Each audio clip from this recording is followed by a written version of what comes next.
जय श्री कृष्णा। आज की वीडियो में आपको भाई दूज के बारे में पूरी जानकारी मिलेगी। इसका महत्व, इसकी पूजा विधि तथा इसकी कथा। तो वीडियो अंत तक ज़रूर देखिए। भाई दूज का त्यौहार साल में 2 बार मनाया जाता है, एक होली के बाद और दूसरा दिवाली के बाद।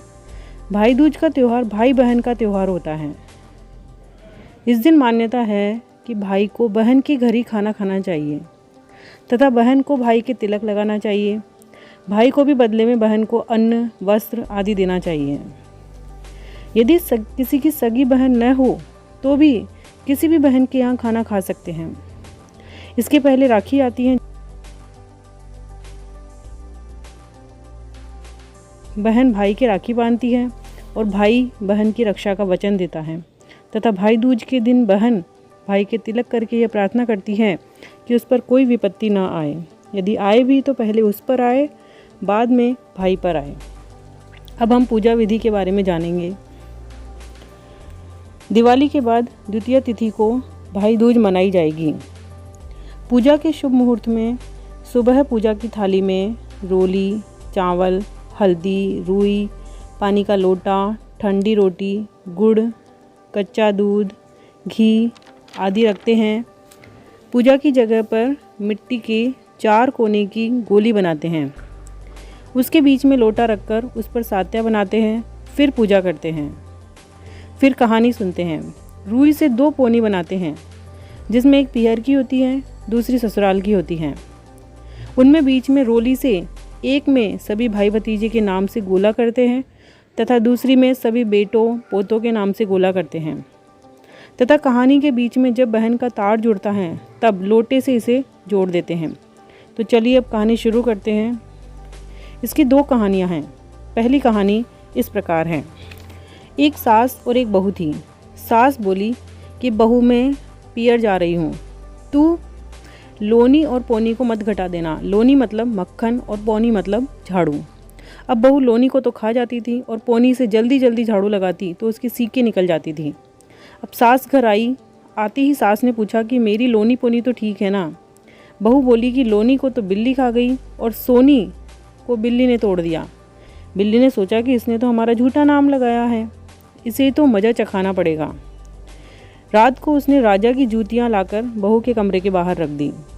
सुबह ननद उसे जगाने आई तो राजा की जूती देखकर उसने माँ से कहा कि माँ, भाभी के पास तो रात को राजा आते हैं। सास को गुस्सा आ गया। बोली कि ये बहू तो हमारे किसी काम की नहीं है। बेटे से बोली कि इसे जंगल में ले जा और इसे मार कर इसकी आंखें निकाल ला।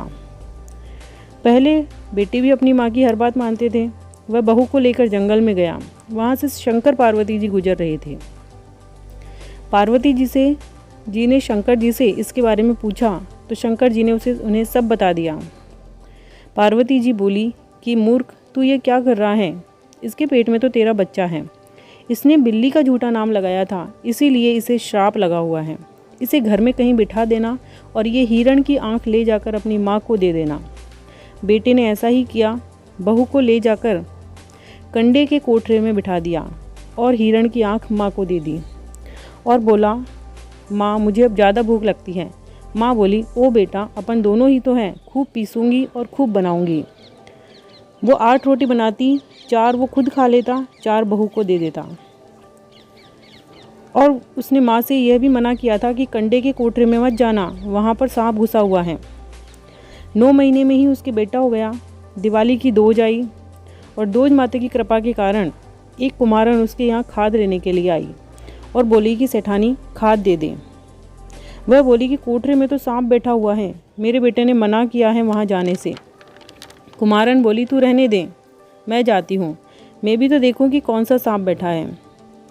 जैसे ही उसने दरवाज़ा खोला, वहाँ पोता तो खूब खेल रहा था और लोनी पोनी उसके आगे पीछे रखे थे। दौड़ी दौड़ी सेठानी के पास गई। बोली, सेठानी, कौन सी मैं तेरे पोते की नज़र लगा देती जो तूने मुझसे मना कर दिया। सेठानी बोली कि मेरे बहू पोते कहाँ से आएंगे, उन्हें तो मैंने अपने हाथों से ही मरवा दिया था। कुम्हारन उसे कोठरे में ले गई। वहाँ जैसे ही बहू और पोते को देखा तो सास बहू के पैरों में गिरकर बोली, बहू तेरा भाग्य है। बहू सास के पैरों में गिरकर बोली, सासू जी आपका आशीर्वाद है। वो तो मैंने बिल्ली का झूठा नाम लगाया था। इस तरह जैसे दोज माता ने उन पर कृपा की, वैसे सभी पर करना। ये तो दोज माता की पहली कहानी थी। अब दूसरी कहानी सुनिए। एक बुढ़िया थी, उसका बेटा गाय चराता था। होली की दोज को वह सबके घर ग्वाड़ी मतलब गाय चराने के जो पैसे होते हैं उन्हें मांगने गया। तो वो जहाँ भी जाता सभी कहते कि दोज पूछ रहे हैं, कल आना। उसने अपनी माँ से पूछा कि यह दोज क्यों पूछते हैं। माँ ने कहा कि बहन अपने भाई की लंबी उम्र की कामना के लिए दोज पूछती है। उसने माँ से पूछा कि मेरी भी कोई बड़ी बहन है या नहीं। माँ बोली कि है तो सही, पर छोटी सी उम्र में उसकी शादी हो गई थी, तो बहुत दूर रहती है, रास्ता भी बड़ा खतरनाक है। वो बोला कि मैं अपनी बहन से मिलने जाऊंगा। माँ ने बहुत मना किया, पर वो नहीं माना। रास्ते में उसे सांप मिला, बोला कि मैं तो तुझे ढसूंगा। तो उसने कहा कि मैं अपनी बहन से मिलकर आ जाऊं, फिर मुझे ढस लेना। इसी तरह शेर मिला, नदी मिली, सभी को साई मतलब वादा देता हुआ वह अपनी बहन के घर पहुंचा। बहन सूत काट रही थी, एकदम से उसका धागा टूट गया। भाई ने बहन बाहर से आवाज़ लगाई। अब जब तक धागा नहीं जुड़ता तब तक जगह से उठते नहीं हैं। भाई ने सोचा कि बहन तो बड़ी घमंडी है, मैं तो इतनी दूर से मिलने आया हूँ और वो तो मिलने भी नहीं आ रही है। वह वापस जाने के लिए जैसे ही मुड़ा, इतने में बहन का धागा यानी तार जुड़ गया। इस समय सभी औरतों को रुई से अपनी पीहर ससुराल की जो पोनी बनाई हुई होती है उसे लोटे पर घी और शक्कर से जोड़ देना चाहिए। वह भागी भागी बाहर आई और बोली, भाई को सारी बात बताई। वह भागी भागी पड़ोस के पास गई, पूछा कि सबसे प्यारा मेहमान आए तो क्या करना चाहिए। पड़ोसन ने कहा कि तेल से लीपना चाहिए और तेल में ही चावल सिजोने चाहिए। उसने ऐसा ही किया, न तो लीपना सूखा और न ही चावल सीजे। वह वापस पड़ोसन के पास गई। पड़ोसन बोली, पगली मैंने तो मजाक किया था, पानी में लीपना और पानी में ही चावल चढ़ाना, चावल में खूब घी भूरा डालकर खिलाना। 2-3 महीने बीते। भाई बोला, बहन अब मैं तो जाऊंगा।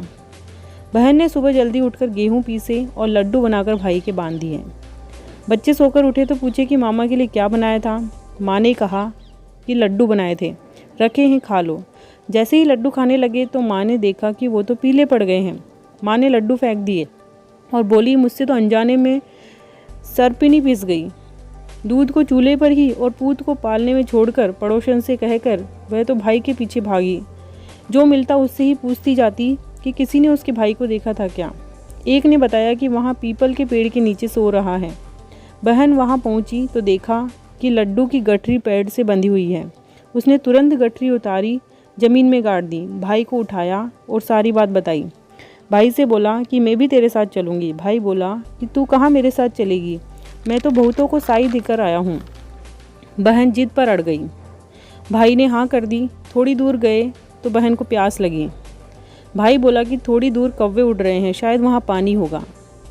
बहन बोली, मैं खुद ही पीकर आ जाऊँगी। बहन वहाँ गई तो बहुत से सांप वहाँ बैठे थे और एक पत्थर की सिला वहाँ रखी हुई थी। उसने पूछा कि मामा आप क्या कर रहे हो। वो बोली कि तू पानी पी और जा यहाँ से। वो बोली कि अगर नहीं बताओगे तो इसी कुएं में कूदकर जान दे दूँगी। सर्व बोली कि एक भाई की बहन ने सपीनी को मारा था, तो एक सांप तो उसे ढस लेगा और ये सिला उसके सिर पर डालकर आ जाएंगे। वो समझ गई कि यह तो उसका ही भाई है। उसने उसका उपाय पूछा, उन्होंने मना कर दिया। फिर उसने कूदने की धमकी दी तो उन्होंने बताया कि यदि उसकी कोई बहन हो जो दूर रहती हो और उसे पूरे दिन काटे कोसे, और यदि शादी की सुहागरात को 3 मुंह और 6 पैर हो तो हम नहीं ढसेंगे, और यदि 2 मुंह और 4 पैर हो तो हम ढस लेंगे। वो तो बिना पानी पिए ही वापस आ गई और गाली निकालने लगी, तू मर जो रे, तू बढ़ जो रे। भाई ने सोचा कि ये तो बड़ी अच्छी थी, पता नहीं इसे क्या हुआ। आगे गए तो सांप मिला। बहन ने दूध का कटोरा वहाँ रख दिया। थोड़ी दूर गए तो नदी मिली, तो बहन ने चुनरी उड़ा दी। फिर शेर मिला तो उसे खाना रख दिया। भाई तो बड़ा खुश हुआ कि बहन की वजह से मेरी जान बच गई। घर पहुंचा तो माँ ने कहा कि इसे क्यों लाया है, ये तो पागल है। भाई बोला, माँ ये तो अच्छी भली थी, ये तो रास्ते में पागल हो गई। कुछ दिन बीते, भाई की सगाई आ गई। सगाई हो गई। पड़ोस में एक धोबन रहती थी। उसकी 7 बहुएं थीं। सभी काम के लिए खूब लड़ती थी। अब बहन सुबह 4 बजे उठकर उनके घर का सारा काम करके आ जाती। बहुएं अब कम लड़ने लगी। धोबन बोली कि तुम तो अब बिल्कुल नहीं लड़ती।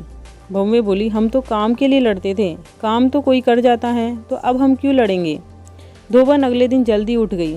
जैसे ही वह आई तो धोबन ने उसका हाथ पकड़ लिया और बोली कि मुझसे भी नीची जात की तू कौन है जो ये काम करके जाती है। उसने धोबन को भाईली बना लिया कि आज से हम दोनों भाईली हैं। कुछ दिन बीते, भाई की शादी का दिन आया। निकासी निकलने लगी। एक तरफ फूलों की सेज थी, एक तरफ टूटा फूटा दरवाज़ा था। बहन बोली कि टूटे फूटे दरवाजे की तरफ से निकालो, तो साथ में गाली भी देती रही। भाई बोला कि कोई बात नहीं। जैसे ही टूटे वाले की तरफ निकासी निकाली, फूलों का सेज टूट गया। सब बोले कि बहन है तो जान जुगारी। फेरों पे बैठे तो बहन बोली, जूती पहन के बैठो। सब ने ज़बरदस्ती जूती खुलवा दी। जैसे ही भाई फेरों से उठा तो सांप ने काट लिया। बहन बोली कि जब तक मैं न आऊँ भाई को मत उठाना। धोबन के यहाँ गई और बोली कि चल। दोनों आई तो धोबन से बोली कि मेरे भाई को जिंदा कर। आज के दिन के लिए ही मैंने तेरे यहाँ घर का सारा काम किया था, तुझे भाईली बनाया था। धोबन बोली, तूने तो मुझे ठग लिया। बहन बोली, कुछ भी समझ, तू तो मेरे भाई को जिंदा कर। धोबन ने चट्टी उंगली से पानी का छींटा दिया तो भाई जी उठा। सबको बहुत आश्चर्य हुआ। वो तो फिर गाली बोलने लगी। सुहागरात आई। वो बोली कि मैं भी साथ में सोऊंगी। सब बोली कि और सब तो ठीक था, पर साथ में कैसे सोएगी। भाई बोला, बहन ने तो मेरी जान बचाई है, कोई बात नहीं, हम पर्दा डाल लेंगे। रात को सांप सिला लेकर आए। बहन तो वही गाली बोल रही थी। सांप ने देखा 3 मुंह और 6 पैर थे। वापस जाने लगे तो बहन ने पकड़ लिया कि कहाँ जा रहे हो। भाई के लिए, जिस भाई के लिए मैं बावड़ी हुई हूँ और क्यों हुई हूँ, तो इस पर कौन विश्वास करेगा। उसने सांप को दूध का कटोरा रख के ढोकले से ढक दिया और चैन से सो गई। सुबह माँ ने सोचा कि आज तो बावड़ी सो रही है, तो सभी मेहमानों को फटाफट विदा कर दिया। बहन उठी तो देखा कि वहाँ कोई नहीं था। माँ से बोली, माँ मैं तेरे सिर में से जुएं निकाल दूँ। माँ बोली कि इसे आज क्या हो गया है। वो जुएं बीनने लगी और सुई चुभोने लगी। माँ बोली, कोई तो भाभी से मजाक करता है, तू माँ से क्या मजाक कर रही है।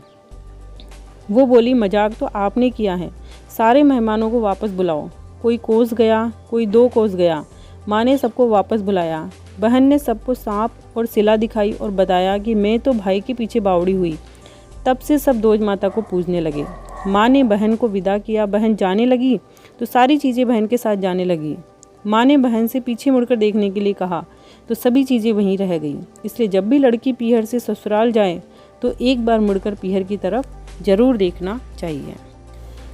कहानी सुनने के बाद घर के बाहर के दरवाजे के दोनों तरफ गोबर की 2 पिंडी बनाते हैं और उनकी पूजा करते हैं। फिर घर के बाहर की जगह की पूजा करते हैं तथा 5 कंकड़ वहां डालते हैं और मूसड़ पर पैर लगाकर उस जगह पर मूसल से कूटते हैं और बोलते हैं ऊदो ऊदो। फिर मूसल को उल्टा करके बोलते हैं बैरी फांसी कटो मरो, जिससे हमारे भाई पर आने वाले सारे संकट दूर होते हैं। इस प्रकार भाई दूज की पूजा संपन्न होती है। वीडियो पसंद आए तो लाइक, शेयर और सब्सक्राइब जरूर कीजिएगा। जय श्री कृष्णा।